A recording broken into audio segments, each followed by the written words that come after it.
Namo tassa bhagavato arahato samma sambuddhassa. Namo tassa bhagavato arahato samma sambuddhassa. Namo tassa bhagavato arahato samma sambuddhassa. I'll begin with a story.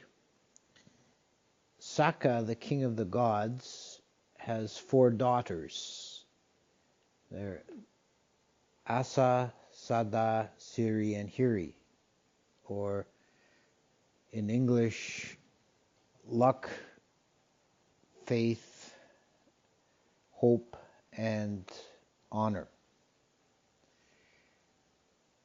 And at one time they went down to earth to enjoy the waters and sport in the waters at Lake Ottappa. Ottappa is a magical lake high up in the Himalaya and is a resort for all kinds of mythical beings, Nagas, and when there are Pacheka Buddhas in the world, they like to take their day's ease by the banks of Lake Ottappa. When the Buddha spent a rainy season in Tawatingsa, he would come to earth every day for his day meal, and he would, after his meal, he would rinse his mouth with the waters of Lake Ottappa, which have a magical quality, a healing quality, and very pure. So these 4 divine goddesses were sporting in the water at Lake Ottappa, enjoying themselves. And when they came out of the water, they saw there was a seer, a rishi of great power, who was taking his ease there as well. And he had a parasol that he had fashioned from a leaf from the, or a flower from the Parichataka tree in Tawatingsa. This marvelous tree that lasts for a whole world age and is the emblem of the Devas. So this kind of upset the Sokka's daughters, the 4 Devis, and they said, this is not suitable that a human being should have a parasol made from a divine flower. This should belong to us. And the rishi said, very well, I'll give it to the one of you who is the foremost. This is a clever trick on his part to distract their attention, because they immediately started quarreling amongst themselves about who was the foremost. And it grew quite heated, and then they turned to him and said, well, you choose. And he said, I can't possibly choose. You should take that up to your father, King Sokka. So they went back up to Tawatingsa. They now forgot entirely about the parasol. They had to settle this question, who was the foremost among them?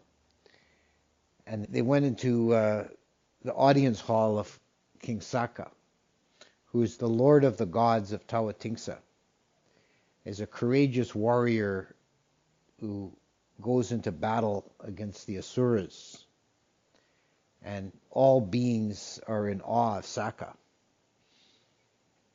But when his 4 daughters came and demanded he choose which is the foremost, he didn't want to go there.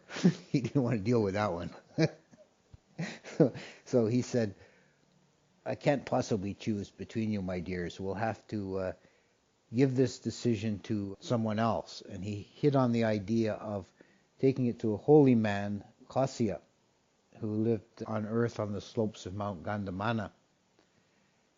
And he said to his charioteer Matali, he said, take a cup of ambrosia, the Sudabhojana, the divine food of the gods. He said, take a cup of this ambrosia to Kausya. This holy man has made a vow he will never take a meal without sharing it.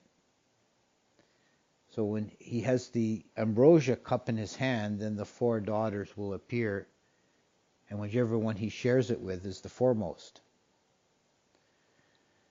So Matali goes in the divine chariot, he goes down to earth and he presents Kausya with this cup of ambrosia and immediately leaves. And then the 4 daughters appear, one in each of the cardinal directions, north, east, south, and west. they appear in a blaze of light. They manifest themselves in front of him, and they tell him of their quarrel, who is the foremost. And they each state their case. Asa, luck, says, I'm the foremost. Anyone who possesses luck in this earth, they get all good things at any time and without any effort. Luck is the most sought after by humans and devas. And the holy man said, well, luck is kind of a dubious virtue. It's unreliable and fickle. It comes and goes. You can never depend on it. And anyone who depends on luck, well, they usually don't get very far. I can't really endorse that. And then Sada, faith, says, my virtue is supreme. Whoever has faith, they have a guidance in life. They're sure about what they're doing. They have confidence. They step forward boldly. You should choose me. And Kasi says, well, faith is well and good if it's placed in something worthwhile. But humans often place their faith in foolish things, and it leads them into all kinds of misadventure. I don't think I can endorse this quality wholeheartedly. So then Hiri, the goddess of hope, she steps forward and states her case. And she says, everyone needs to have hope to keep you going in dark times, and it's a sure refuge. And Kausiya says, well, hope is all well and good, but it often leads people into trouble. Mariners set out to sea hoping to make their fortune, and they end up getting shipwrecked. People have hope that their projects are going to work, and then when they fail, they're devastated. No, I don't think hope is a kind of a flimsy thing to rely on. I don't think we can go with that. And then Hiri, honor, she steps forward and she makes her case that honor is the best thing, no matter what misfortunes one encounters in life, no matter what difficulties. As long as you keep your honor, you can have self-respect and you can feel good about yourself, and it never lets you down. And he endorsed this was a proper view, and he shared the Sutta Bhojana with Hiri. Now, this is a kind of a charming story with an intended moral lesson, and the goddesses, of course, representing their eponymous virtues and the contest between them. This quality of Hiri is something that's very important in the world, in our lives and our actions. It's one of two qualities, Hiri and Ottappa, that are called the bright guardians of the world. Sukha Lokapala, the guardians of the world. And they have been usually translated. If you see books in English talking about Buddhist themes, Hiri and Ottappa are usually translated as shame and moral dread, which I think is a dreadful misfortune that's become the standard translation, because it sounds very off-putting. Who wants to develop shame and moral dread? It's not very encouraging. That story, I used the translation of honor, and I was following in that the English translation of the Jataka stories. He used honor, which is not bad. I kind of like the idea of self-respect. That Hiri is the quality or virtue of not wanting to transgress, because this is where the idea of shame comes in. You feel you have too much respect in your own being that you don't want to sully it with foolish or disreputable actions. You have this self-respect. Yeah? And Ottappa is the quality of having a regard for consequences. So you understand the law of Kamma, and you refrain from unskillful action because you realize it will lead to a painful result. So one of these qualities is inward looking, and the other is outward looking. There is an analogy from the commentaries. If you have an iron rod, that one end of it is heated red hot, and the other end is smeared with dung, you wouldn't want to pick up either end, but for different reasons. The one that's smeared with dung, because it's disgusting, and you'd be shamed to have your hand covered in dung. And the other end is red hot, so you would fear to pick it up for fear of getting burnt, for fear of the consequences. So these qualities of Hiri and Ottappa are the underpinning of all morality and indeed of all social order. There's a short sutta in the Itivuttaka that speaks about Hiri and Ottappa and says that when these are lacking in the world, people act shamelessly like animals. And when they're present in the world, then people are well behaved and good ordered, and things proceed in a harmonious way. It's the difference between a person who acts in a morally transgressive way and someone who's virtuous is the presence or lack of these qualities of Hiri and Ottappa. And we can see that not only in our own persons, but in the society at large. We can see that, when there are many foolish and dangerous criminal things going on, there's a lack in the culture of Hiri and Ottappa. When people have a sense of personal honor, self-respect, and they also have a healthy regard for the consequences of their actions, then they're going to behave in a moral way, a harmonious way with others. And society is going to be healthy and things are going to proceed well. When these qualities are lacking, then people only look at their short-term gratification of their desires, then without any shame and without any fear of consequence, then society falls apart. We need to distinguish the quality of Hiri from the idea of guilt. The sense of guilt is something else entirely. It's an unskillful mind state. All of us, sure, if we examine our past, our lives, we'll find episodes and actions that we're not proud of, mistakes we've made, bad decisions we've made. And problem that we make for ourselves later is to feel guilty, to bear a burden of guilt, which is not a skillful mind state.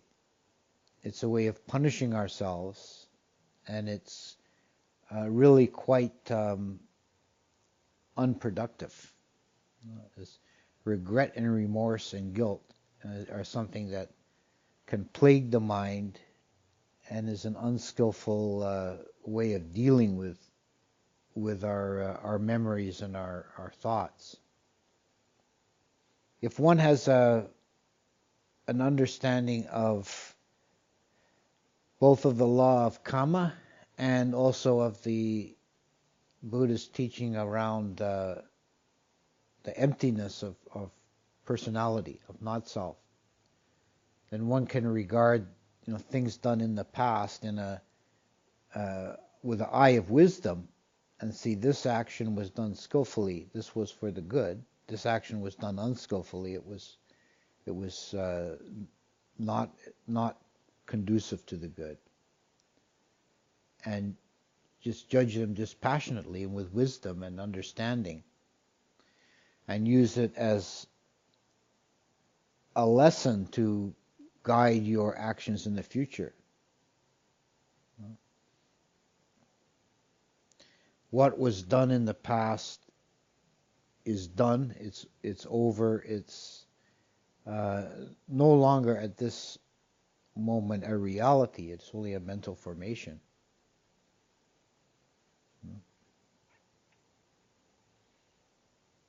And we experience, through the law of Kamma, we experience the unfolding of actions into the future. This is Ottappa, is having regard for consequences. If we understand the law of karma, then we can see that our actions bear fruit. Sometimes on a very short time scale, sometimes on a longer scale, and sometimes over the course of lifetimes. Now we begin our life with a baggage, a package of karmic traces from previous lifetimes. And there's nothing we can do about that. We can control our actions going forward. And this is always, when thinking about Kamma, it's always far more useful and productive to have a forward-looking view, not to dwell on past Kamma that was made in this lifetime or in previous lifetimes, or not to be obsessed with trying to figure out the intricacies, which is something that the Buddha said can only lead to confusion and madness. No one can fully understand all the intricacies of Kamma. But we take a forward-looking view and we try and correct our actions going forward, which is something that we do have the freedom and the capacity and the power to do, is to make new Kamma going forward. Old Kamma that's previously been made is already done. There's nothing to be done about it. But whatever Kamma we make from this moment forward is entirely within our own power. Another aspect of this, of Hiri in particular, is something that from outside the Buddhist tradition, in sociology, there's a theory about cultural forms, that some societies are guilt-based and some are shame-based. And shame in this context sounds somewhat like Hiri. And the guilt-based cultures tend to be more, and that's generally, the strongest guilt-based cultures are in the West, and mostly like the Protestant tradition. And the shame-based cultures, the strongest form of those are in East Asia, like Japan is considered as a classic case of a shame or honor-based society, the honor being the positive and shame the negative. And this is what is said to motivate behavior in these societies. In the guilt society, it's a feeling of a sense of punishment when one's done something wrong. So there might be a fear of external punishment, like from the state, and also the guilt is a form of self-punishment. Whereas in the East, it's a sense of social propriety. There's a feeling in the culture that the worst thing one can do is disgrace oneself amongst one's peers. They're like losing face. And this is what governs the actions of people. If we take the Buddhist pairing of Hiri and Ottappa, it kind of combines the best features of both. That with Hiri there's a sense of respect and not wanting to lose that, not wanting to be shamed, but it's not looking outwards, it's an internal virtue. So one is not, even acts done in secret and in private can be governed by Hiri, because you have too much respect for yourself to disgrace yourself. And Ottappa is not guilt in the sense of self-punishment, but it's a sense of understanding that actions have consequences. So you don't act in a heedless way. So there is, in a sense, you could say there's a fear of punishment, although that's a misleading word to use in the context of the Buddhist teaching, because Kamma is not a punishment because there's no punisher.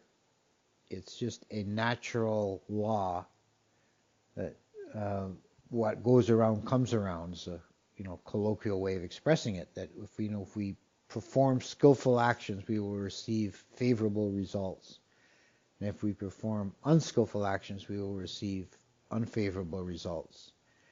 And there's nobody up in the sky doling out rewards and demerits. It's just a natural law, like the law of gravity, or the law of conservation of momentum.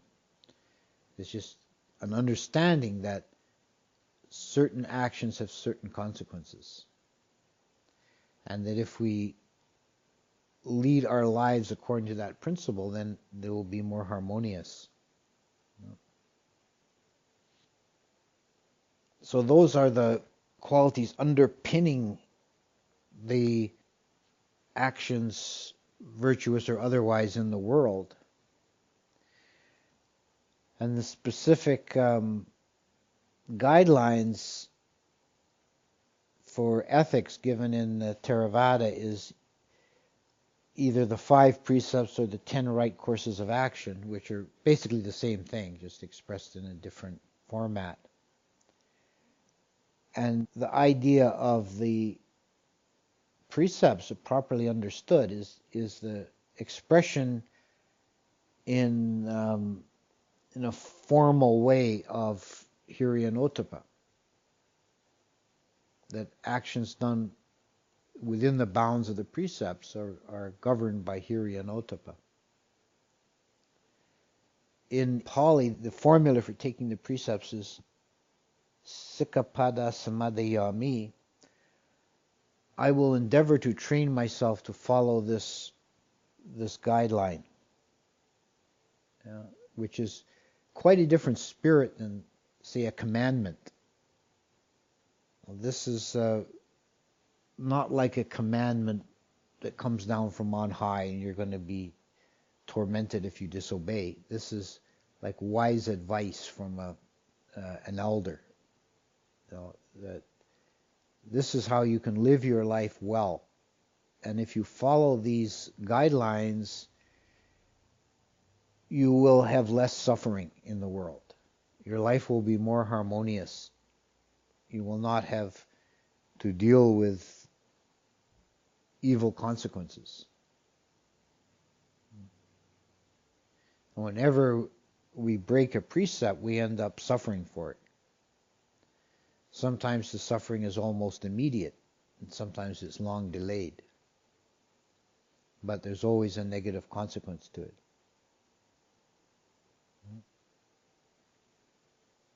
And if we're well grounded in Hiri and Ottappa, then we can have a lot of confidence in going forward.